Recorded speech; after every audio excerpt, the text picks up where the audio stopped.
By the end of Black Swan, Nina achieves perfection.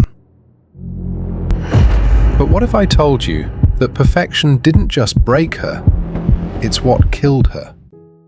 Welcome to Movie Psychology Lab, the mind behind every movie. Every week, we break down cinema through the lens of human behavior, not just plot twists, but the motives, the trauma, and the psychology that makes a story unforgettable. If you've ever felt a film was about more than what you saw on screen, you're in the right place. I'm your host, and by the end of this video, you'll understand the one psychological mistake Nina makes that guarantees her collapse. Today's case study is different. Black Swan isn't about ballet.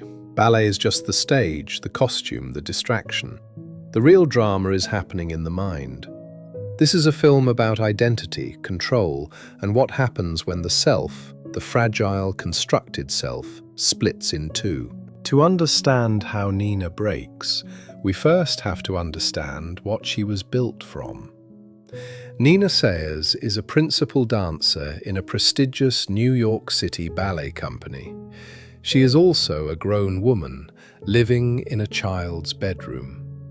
Stuffed animals stare from the shelves, pink walls that have never been repainted, a music box that plays the same tune it did when she was 8. This isn't a bedroom, it's a cage. Ask yourself, if you were raised like this, would you even know who you are? In psychology, this is called arrested development. Her body grew up, her mind didn't. To understand why, you don't need a textbook, you just need to look at her mother. Erica is a former ballerina who gave up her own career and never, not for a single day, let her daughter forget it. Her control isn't screamed, it's whispered. It's a constant, low-voltage current running through every interaction. You exist because I sacrificed. This is what psychologists call enmeshment. No boundaries, no emotional separation, no independent identity. Nina doesn't choose who she is, she performs who she's supposed to be.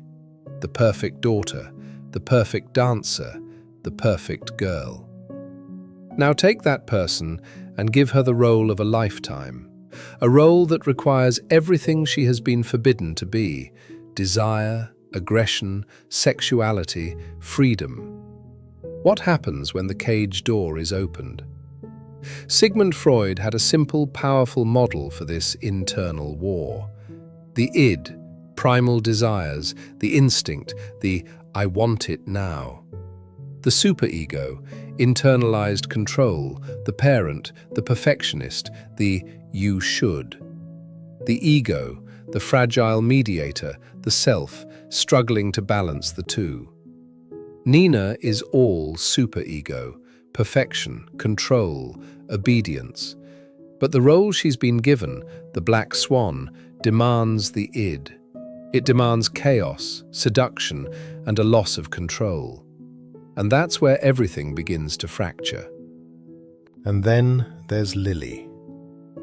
Carl Jung called it the shadow, the unconscious part of the psyche, the parts of yourself that you repress, not because they aren't authentically you, but because they were deemed unacceptable by your mother, by your world, by your own superego.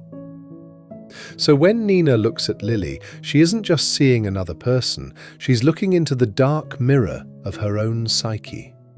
She's seeing the version of herself she was never allowed to become. Lily isn't corrupting Nina, she's exposing her. To understand the full scope of the collapse, we return to the source, the architect of the cage, her mother. This isn't protection, this isn't love, this is ownership. Every sacrifice becomes a debt that can never be repaid. Every success isn't Nina's, it's proof of the mother's worth. Every attempt at independence, a locked door, a desire for privacy, a step toward becoming her own person, feels like betrayal. So when Nina finally fights back, when she pushes her mother away with a primal scream, It's not just rebellion, it's a violent birth. The separation that should have happened decades ago happens in a single, traumatic, bloody moment. For the first time, Nina is born as a separate being. But she's born bleeding. By then, it's too late. The ego, the fragile self that was never allowed to grow, is already fracturing under the weight of everything it had to repress. The breakdown doesn't happen all at once. It happens in stages. First, she loses control of what she sees.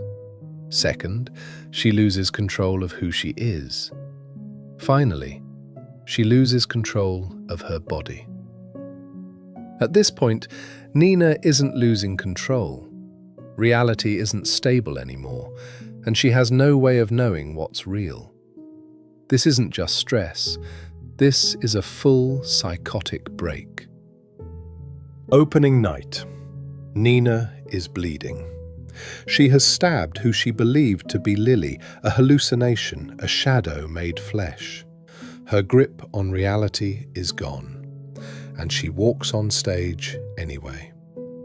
But then the intermission ends. The Black Swan's music begins. Something fundamental changes. She's not performing anymore. She's gone.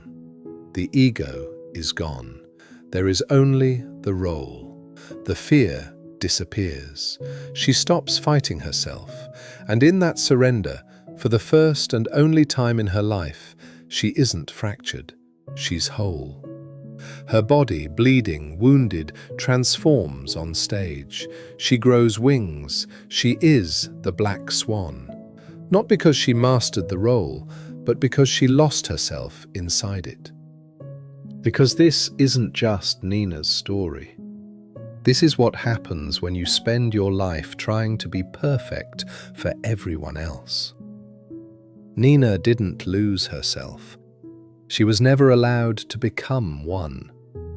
She spent her entire life becoming perfect for everyone else, and in the process, became no one at all.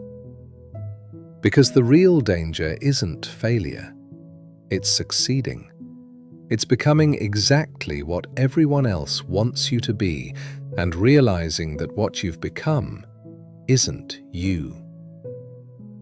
If this perspective resonated with you, hit the like button. It helps more people find these deep dives. Comment below what movie you would like to see me break down.